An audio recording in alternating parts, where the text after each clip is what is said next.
We see so many things in nature that are remarkable, that are miracles happening before our eyes. Perhaps that's why Jesus so many times drew upon nature illustrations for his teaching of eternal truth. He showed us that nature's laws or principles are also active in our lives and our affairs. And it's up to us to be open, to be able to perceive or to see the meaning of all things in back of the outer appearance. If we are not able to do that, I think it's as if we are people whose whole understanding of mathematics is the ability to count. And that's not great depth, is it? That's one of the first things we ever learned. I think maybe I learned some of that in kindergarten. What about you? Oh, and in preschool. I didn't go to preschool. Oh, I was so deprived. You too? Yeah. And by the way, my kindergarten had a huge indoor sandbox. Yeah, I guess that's where I enjoyed sandbox. My folks thought, well, let's get him a sandbox in the yard. It's not a lot of fun in 10, 12 inches of snow, but it was fun most of the warm time of the year. Well, if you can finally look in back of the obvious outer appearance of all of nature. I mean, you look at that little puffer fish. Now, I will tell you he's cute, right? I think he's cute. Kind of looks like a little submarine. And those big eyes, you know. And did you notice where his eyes were? Well, that's an interesting piece. I had one of them. I had a little puffer fish. And I said that was Japanese puffer fish. The puffer fish I had was about this big in a tropical tank. It was in my kitchen. Now, I also had my St. Bernard. The puffer fish this big, my St. Bernard, 135 pounds. Good combination, don't you think? My bedroom is where the television was, so I was in there watching television one evening, and Cinderella, that's the St. Bernard, came into the bedroom just all upset and trying to get my attention and looking at me and turning and heading towards the kitchen, and then come back and growl at me. It was kind of a little wow, a light bark. So finally I got up and I followed her. She led me over to the fish tank. Now my little puffer fish was called Freddie. Freddie was on the floor. Freddie had gotten out of the tank. And I was able to pick Freddie up and put him back, and he was okay. Is that not remarkable? She was not trained to do that. That was an innate part of her. She was intelligent. She was loving. She was protective. And apparently, not just of me, but of my fish as well. Well, that could have been a whole different scene, don't you think? I wonder what if I had had a cat. Why, they'd have had a great time. The cat and the fish, the fish flying around the kitchen. They enjoy playing with them. If you can see beyond the outer appearance, if you can see to the activity of God and principle in all of nature, you'd be much like Elizabeth Barrett Browning, who said, she wrote these words, "Earth's crammed with heaven, and every common bush afire with God. But only he who sees takes off his shoes. The rest sit round it and pluck blackberries." Would you be a blackberry plucker, or would you take off your shoes? Go back to Moses. There he is. He sees a bush afire, and he decides to investigate, to look, and to look deeply.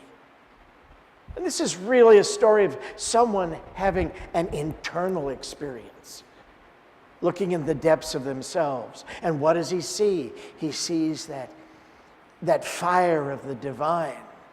And he has a moment of absolute communion in the heart of him. And he comes up with God's name for itself. I am that I am. The name of divinity within you. I am. The Christ, God's very own Spirit, implanted within you. I am. When we do not see, when we do not perceive more deeply as Jesus did, we see only, for example, the food value in vegetables. No, I know they're delicious, right? Okay, some of you don't like zucchini. I would rather go lightly on the carrots. I am a fungus fanatic. I haven't found a mushroom I didn't enjoy. Even those that went out and partied wildly on weekends, I got to like them as well too. Food in vegetables and food alone. If you don't see more deeply, as Jesus did, into the allness of life, then in the world of flowers, what do you see? Well, the potential decoration for your living room or your dining room table, or perhaps something to give to your wife, spouse, companion, friend, because you're in the doghouse, you need to make up for something, you want to say happy anniversary or happy birthday or just, I care. When you look at the world of trees, the whole realm of trees, do you only see potential shade and lumber to build something? Or do you see something that is majestic and great and grand? When all we see is the outer, when that's the limit of our vision, then again, we're like those whose knowledge of mathematics is they know how to count. Now, I think nature has a lot of lessons to teach us. That's why Jesus said, consider the lilies of the field, the birds of the air, the pufferfish in the ocean. He would have, I'm sure he would have mentioned this had he been able to see that down there, you know. Probably most people didn't know that they were doing that back then. He said, look more deeply, that there are lessons in all of nature. And I think one of the first lessons that nature has to teach is the continuity of life. We give lip service to this thing we call eternal life. If I ask you if you believe in eternal life, you're going to say, yes? All right, I'll ask you, do you believe in eternal life? And I think for each one of us, it probably has a slightly different meaning or a different interpretation. If you did, would you ever run around thinking, oh my goodness, my body could kill me? Would you ever be concerned about any situation when you realize that nothing can kill the real of you? Ed Rabel, one of my favorite teachers, used to say, "Folks, there are no dead people, only dead bodies." Consciousness is eternal. Emmett Fox wrote a pamphlet, "Life is Consciousness." Life, consciousness, they are both eternal. Your consciousness is eternal. Now, what's the lesson from nature? Well, you plant a seed. A seed goes through a period of growth in the dark, and then it comes up. And with proper care, with proper management, proper attention, enough light, enough water, what's going to happen? It's going to go from seed to sprout to foliage to fruit. Whatever that may be, whether it's acorns or squash, zucchini. If you give it the attention, if you do what's necessary for it to have the right conditions for its growth, it's going to do that. And then at the end of a season of growth and development, what's going to happen? It's going to seem to diminish. Some might use the word decay.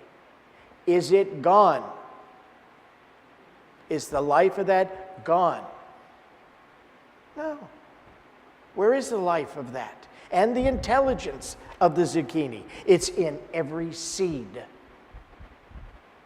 that came from that plant, is it not?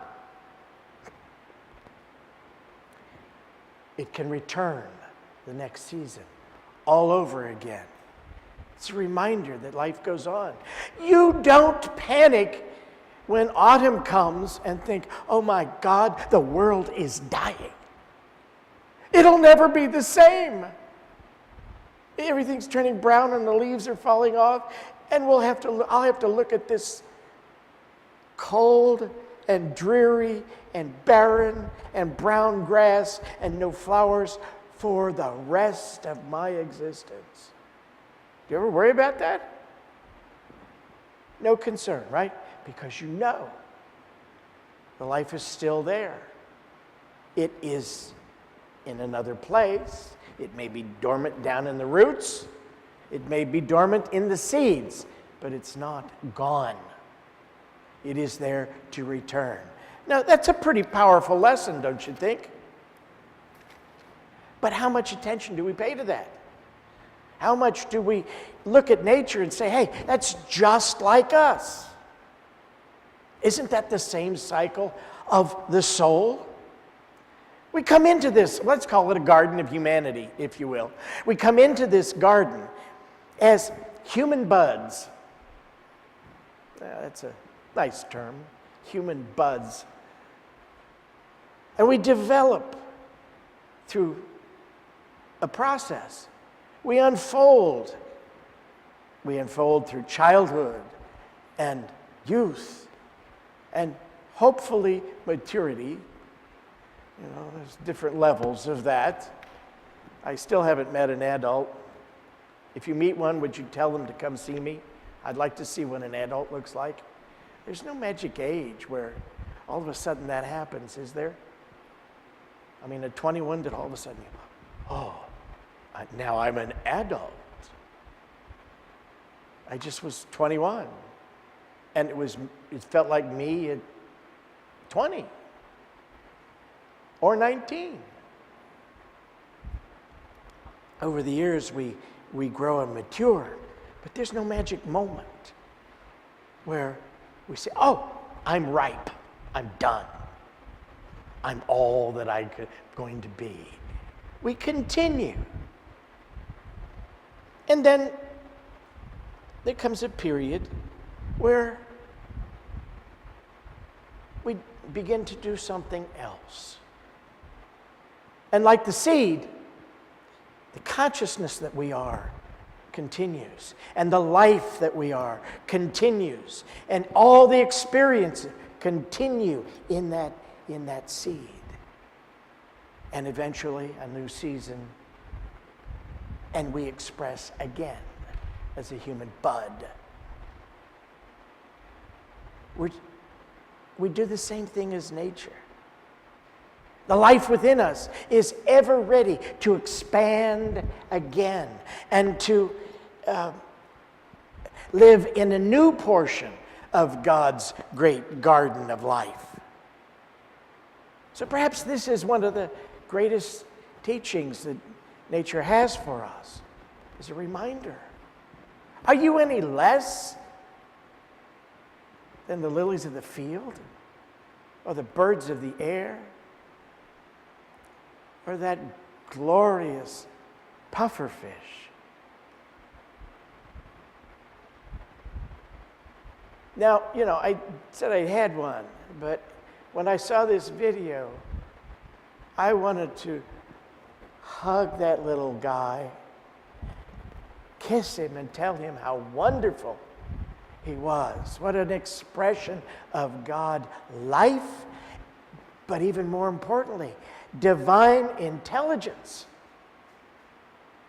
Do you doubt that there's divine intelligence moving through that little creature? What an expression of God's beauty and art. Something that most of us would have a hard time recreating, even with tools. And he had his little fins. Oh, those little guys, they can hover, move so beautifully in the water. And that bottom fin, did you see it? Making the channel underneath him. Wonderful. Absolutely wonderful. It's not the only lesson that nature has to teach us. There's the whole process of sowing and reaping. The law of cause and effect. You know the law of cause and effect. What you give, you get. What you send out returns to you. Now, as you grow and begin to study truth, one of the early things you come to realize is that we are co-creators. We are each one of us is a collaborator with God and with God's unchanging laws that function for nature, that function for us because we are part of that nature. Those laws are always operating in our lives, in our affairs, in everything that concerns us. You can't avoid them. You can't get away from them. They are constantly working, just as the laws of physics are at work at all times. The laws of governing electricity are always functioning, or aerodynamics. They're working even when there isn't a plane in the sky. They were there and they were existent and functioning even when there wasn't an airplane invented. How do you think the birds flew? Oh, and before you had regular birds, what about the flying dinosaurs? And my goodness, those flying fish. The principles, the laws were there. And they are eternal.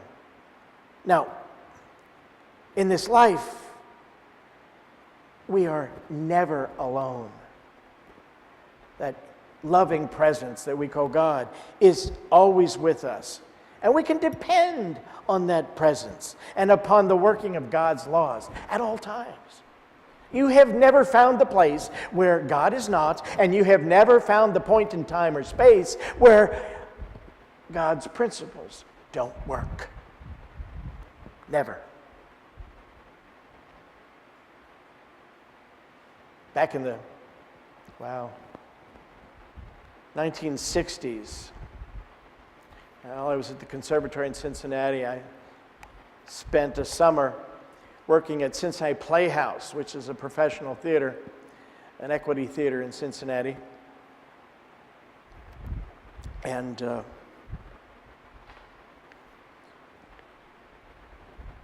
I was music director for a production. It's kind of interesting to note that one of the great character actresses from Broadway, you may not know her name, Pamela Myers,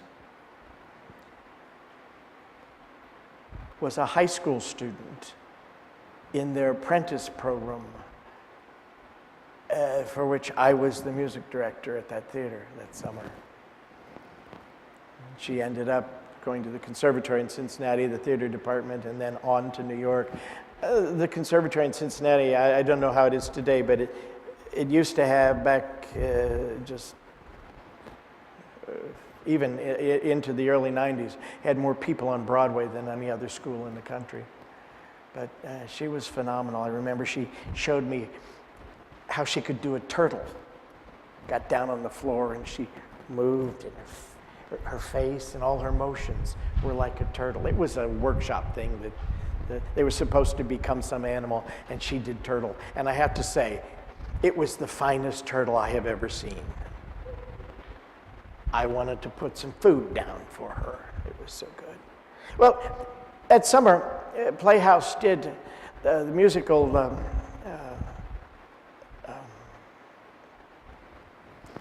The Fantastics. Have you ever seen The Fantastics?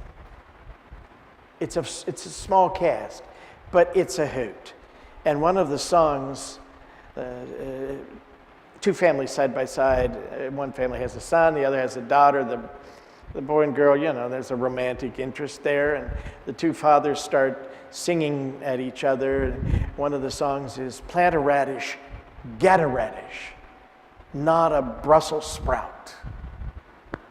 But with progeny, it's God's progeny. For you never know what you're going to get." Anyway, you want tomatoes in your garden, right? I'm sure some of you have raised tomatoes. Now, are you going to plant just any old seed? Or are you going to plant tomato seeds? You're going to plant the kind of seed you want that contains all the intelligence, all the life to bring that plant into existence out of the ground. You plant it. You see that they have sufficient water and sunlight. You keep it free of weeds. That's the part when I had my garden in Cincinnati. I used to forget that third step. Free of weeds. I had this wonderful garden, and then it had carpet, probably that tall, of weeds in it. Yeah. And if you do your part, you know that you will have zucchini. Yeah. What did you plant? Tomatoes. You know you will have tomatoes. You can't produce them yourself, can you? No. Natural law, God's law. God produces them for you. But you must plant the seeds, and you must give them the care and the things necessary for them to thrive. That's your part. God's always doing its part. You'll never get tomatoes if you plant alfalfa seeds. You'll be sorely disappointed in your pasta sauce. Trust me. Remember, Jesus said, "Do men gather grapes of thorns or figs of thistles?" You get whatever it is you plant and what you nurture. The harvest will always be what you planted. And whether it's generous or the harvest is skimpy depends upon the conditions that you provide, that we provide for those growing plants. Now, in our own lives, it is the idea that we hold in mind that determines the nature of our harvest. Again, Nature tells us how this all works. Our ideas are tended not with water and sunshine, but with words and actions. Both must be wise. Good words, constructive words, positive words. There was, I guess it was in the 60s, a lot of interesting things going on with experimentation in various psychic and paranormal phenomena. You had people playing classical music to a field of certain kinds of plants, or rock and roll music to see how they would respond. I did see pictures that showed classical music, beautiful, and rock and roll music. They were all stunted. I saw photographs. Now, I don't know whether they were actually all that real or not. I don't know. I never did the experiment myself. But I've known people who talked to their plants and they did better. There was an episode of Mayberry RFD recently that I saw. Ken Berry was the male lead, and he was growing tomatoes, and his tomatoes were not doing so well this year. His girlfriend was also growing tomatoes, and she'd never had a garden before in her life. She never grew a tomato, and hers were big and plump, and he was so embarrassed in how his tomatoes turned out. But they showed her. She was out there weeding and watering and talking to the plants. So what we give to the ideas that we hold in mind are words, and then words in action. What we do. It's our words that determine our harvest as they nurture an idea that we hold in mind. Now, we can forget easily what a destructive force a negative idea can be. It's like the seed of a weed, and it's equally bound to produce results as a seed of a vegetable or a flower or anything else. Works the same way. But it sure can take over. And I don't know if you've noticed, I'm sure you have, weeds tend to grow a bit faster than beautiful or food-producing plants. They take a little bit longer to mature. So weeds can pop up and seem to take over. So it's very important to be aware of those weed ideas, those weed words that we use. The more negative, the more noxious the weeds that we send out. It's another lesson from nature. Weeds can spring up overnight. We need to be aware that our ideas, the ideas we hold to, and the words we speak about those ideas, bring them into being. Let them grow and unfold in our lives. And if we sow weeds, well, you don't get what you want. You get what you don't want.